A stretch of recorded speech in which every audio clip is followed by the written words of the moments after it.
हमने देखा कि दुनिया का famous surgeon Donald Blake Norway में ट्रैवल करता है और वो वहाँ पर एक केव में फंसता है जहाँ पर वो कॉर्ग प्रजाति के क्रीचर से मिलता है और उसकी स्टिक म्योनीर में ट्रांसफॉर्म हो जाती है और डोनाल्ड के पास थॉर की पावर्स आ जाती है, या यूं कहें कि वो थॉर में ट्रांसफॉर्म हो जाता है। और वहीं दूसरी तरफ लोकी ये सब देख रहा होता है, जो कि अपने पिता के द्वारा बंदी बना करके रखा गया है और अब लोकी बदला लेने के लिए तैयार है। तो आज का ये वीडियो फर्स्ट थंडर का सेकंड पार्ट होने वाला है। इस स्टोरी को समझने के लिए आपको फर्स्ट पार्ट देखना चाहिए, जिसका लिंक मैं आई बटन और डिस्क्रिप्शन बॉक्स दोनों जगह डाल दूंगा।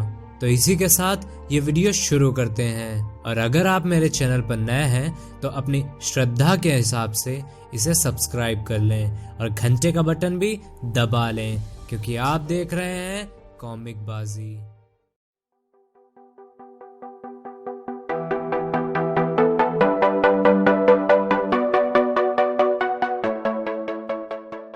वीडियो के शुरू में हमें दिखाया जाता है कि डोनाल्ड ब्लेक एक नर्स से बात कर रहा होता है और कहता है, मुझे लगा नहीं था कि तुम मुझे इग्नोर करोगी। जिस पर नर्स कहती है, ये यूरोप है डॉक्टर ब्लेक, यहाँ पर लड़कियाँ बहुत कुछ इग्नोर करती हैं। ब्लेक कहता है, इस बेइज्जती के लिए थैंक यू नर्स फॉस्टर, मैं इसे हमेशा याद रखूंगा। और वहाँ से ब्लेक चला जाता है और नर्स कहती है कि तुम एकदम पागल हो फॉस्टर, तुम्हें ऐसे नहीं बोलना चाहिए था। इधर ब्लेक अपने आप को एक कमरे में बंद करके कहता है कि मैं कितना पागल हूँ, मुझे बात ही नहीं करनी चाहिए थी। खैर जो भी हो, मैं नॉर्वे से अपने साथ बहुत कुछ लाया हूँ। और वो कहता है, थॉर मुझसे बात करो और मुझे बताओ तुमने मुझ में ऐसा क्या देखा और मुझे क्यों चुना। थॉर जवाब देता है कि सच तो ये है कि मैं यहाँ पर फंस गया हूँ और मुझे तुम्हारे अंदर हारा हुआ बेटा दिखाई देता है, इसलिए मैंने तुम्हें चुना है। और कुछ ऐसी चीजें हुई हैं जिनकी वजह से मिडगार्ड मेरे लिए पूरी तरह अपरिचित हो चुका है। मिडगार्ड 9 दुनियाओं में से एक है और ये रेनबो की तरह दिखाई देने वाला रास्ता मुझे इस दुनिया से दूसरी दुनिया में जाने में हेल्प करता है। और थॉर मिडगार्ड जा पहुंचता है जहां पर वो हिमडाल से मिलता है, पर हिमडाल उसे रोकता है। मुझे माफ कर देना प्रिंस ऑफ एसगार्ड, मैं तुमको अंदर नहीं आने दे सकता क्योंकि आपके पिता ने आपको यहाँ आने से मना किया है, पर मेरे स्वामी आपको हैमर के साथ देखकर अच्छा लगा। थॉर कहता है कि फिर अब अपने सर पर हैमर के वजन को सहने के लिए तैयार हो जाओ। और इतने में ही लड़ाई शुरू हो जाती है, जिस पर हिमडाल जवाब देता है कि मैं इस पुल की रक्षा और अपने काम के लिए अपनी जान देने के लिए तैयार हूँ। और इस सब के साथ हिमडाल कहता है कि मैं यही दुआ करता हूँ कि मुझे फिर कभी अपनी ये तलवार आपके सामने निकालनी न पड़े। और थॉर कहता है, तुम चिंता मत करो, मैं उसका मौका ही नहीं दूंगा। थॉर वहां से चला जाता है और हिमडाल कहता है कि मेरे स्वामी मुझे माफ कर देना, पर मैं मजबूर हूँ। और इतना कहते ही हिमडाल की आंखों से आंसू बहने लगते हैं। अब हमें दिखाया जाता है वो प्लेस जहाँ पर लोकी जंजीरों के साथ पेड़ की जड़ों से बंधा हुआ है। लोकी कहता है कि मेरे शरीर को इस तरह बांधा जा सकता है, पर मेरी शक्तियों को नहीं, जो मुझे मेरे जन्म के साथ ही मिली है। और हिमडाल को रुलाना तो मेरे दाएं हाथ का खेल था और हिमडाल के कीमती आंसू से मैं आजाद हो जाऊंगा। और मैं आजाद हो रहा हूँ तो मेरे भाई तैयार हो जाओ, क्योंकि अब मैं तुम्हारी जिंदगी को नरक बनाने में कोई कमी नहीं छोड़ूंगा।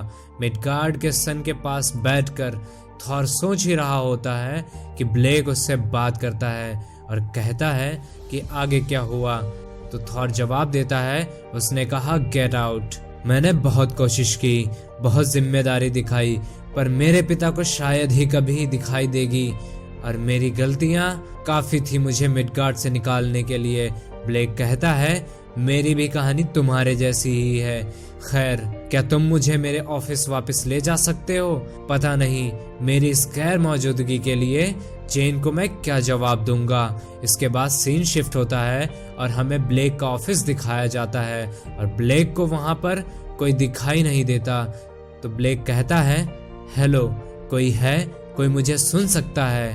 और गेट खोलने के बाद देखने पर तो ब्लेक के होश ही उड़ जाते हैं, क्योंकि नज़ारा ही कुछ ऐसा था, क्योंकि वहाँ के लोग एक स्टैचू में चेंज हो चुके थे। और आवाज आती है, ओह देखो, और एक पेशेंट आ गया। और ये आवाज लोकी की थी। ब्लेक भी अब थॉर बन चुका था और दोनों में लड़ाई शुरू हो जाती है। लोकी कहता है, अब भी तुम्हारे अंदर ईश्वरत्व की बदबू आ रही है, तुम अभी भी अपने आप को ईश्वर समझ रहे हो थॉर। थॉर कहता है, तुम हमेशा से ही एसगार्ड में एक कांटे की तरह थे और तुम वहां से आखिर छूटे कैसे?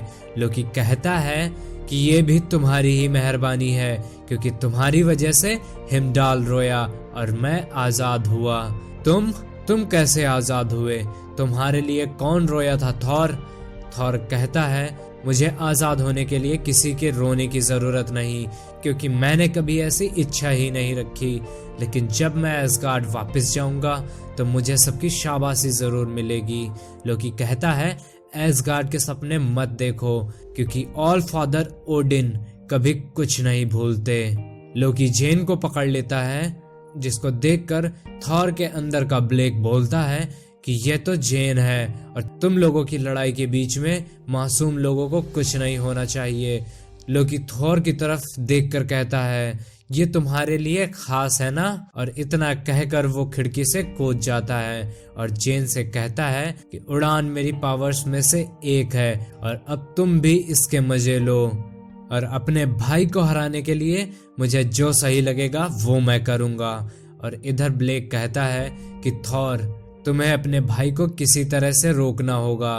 थॉर कहता है कि वो बहुत चालबाज है, लेकिन तुम फिक्र मत करो, मैं जेन को बचा लूंगा। और लोकी एक स्टेशन पर जाकर पहुंचता है और कहता है कि आज मैं कोई जीत हासिल नहीं करना चाहता, मैं बस देखना चाहता हूँ कि ऑल फादर ओडिन के खून में दया नाम की चीज है भी या नहीं। और इतना कहने के बाद वो वहां पर खड़े लोगों को नीचे ट्रेन के सामने गिरा देता है और वहां से चला जाता है। थॉर ये देखकर परेशान हो जाता है और सोचता है कि अगर मैं लोकी को पकड़ूंगा तो ये लोग मारे जाएंगे और मेरे पास ज्यादा वक्त भी नहीं है। तो थॉर सीधा ही ट्रेन की पटरी को पकड़कर उसे टेढ़ा कर देता है और ट्रेन को रोक देता है और लोग सही सलामत ट्रेन से उतरते हैं और खुश होते हैं।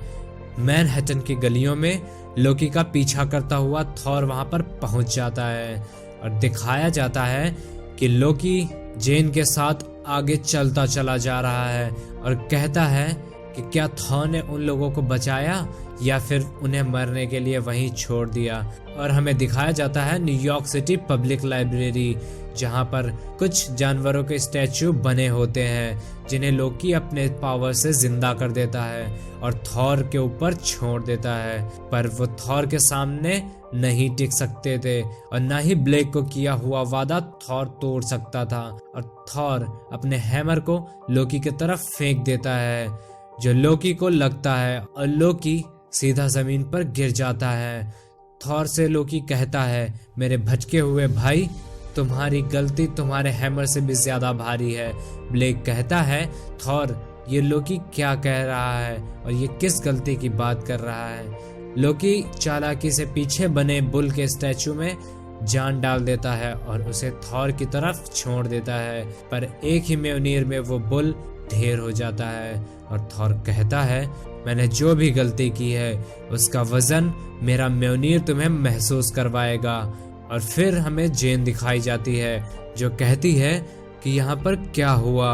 इधर थॉर गुस्से से कहता है कि जो भी लड़ाई हम दोनों की है उसके बीच में लोगों को तकलीफ नहीं होनी चाहिए, और ये लोग अच्छे और बुरे का फर्क अच्छे से समझ सकते हैं और दो लोगों में से एक को चुन भी सकते हैं। और ये सभी अब तक समझ ही गए होंगे कि कौन अच्छा है और कौन बुरा। लोकी कहता है कि तब क्या होगा अगर मैं इनके लिए बुराई का देवता बन जाऊं? ये लोग वही करेंगे जो तुम चाहते हो, क्योंकि ये सब कीड़े मकोड़े जैसे हैं। तुम पर निर्भर करता है कि तुम इन पर राज करना चाहते हो या इनका नौकर बनकर रहना चाहते हो। जेन थॉर से कहती है कि वो तुम्हें थॉर बुला रहा है, क्या तुम्हारा नाम थॉर है और तुमने मुझे बचाने के लिए इतना रिस्क लिया और मुझे बचाया। ब्लेक बहुत ही दुखी होता है और कहता है कि मैंने तुम्हें बचाया है, थॉर ने नहीं। लेकिन जेन ब्लैक की बात कैसे सुन सकती, क्योंकि वो तो अभी थॉर था। और थॉर लोगों को एक मैसेज देता है कि तुम सभी अपनी मर्जी के मालिक हो और कोई भी ताकत तुमसे वो तुम्हारी मर्जी नहीं छीन सकती और ना ही तुम्हें वो छोड़नी चाहिए। लोकी फिर से एक बुल में जान डाल देता है और लोगों पर छोड़ देता है। थोर कहता है लोकी नहीं, ऐसा मत करो। लोकी कहता है कि ये तो अभी शुरुआत है थॉर, अभी आगे आगे देखो क्या क्या होता है। और लोकी अपने आप को लोगों की भीड़ में कहीं गायब कर देता है। तो फ्रेंड्स, यही था आज के इस वीडियो का एंड। ये वीडियो कैसी लगी कमेंट करके जरूर बताएं। इस स्टोरी में आगे क्या होने वाला है देखने के लिए बने रहिए कॉमिक बाजी के साथ। तब तक के लिए बाय बाय।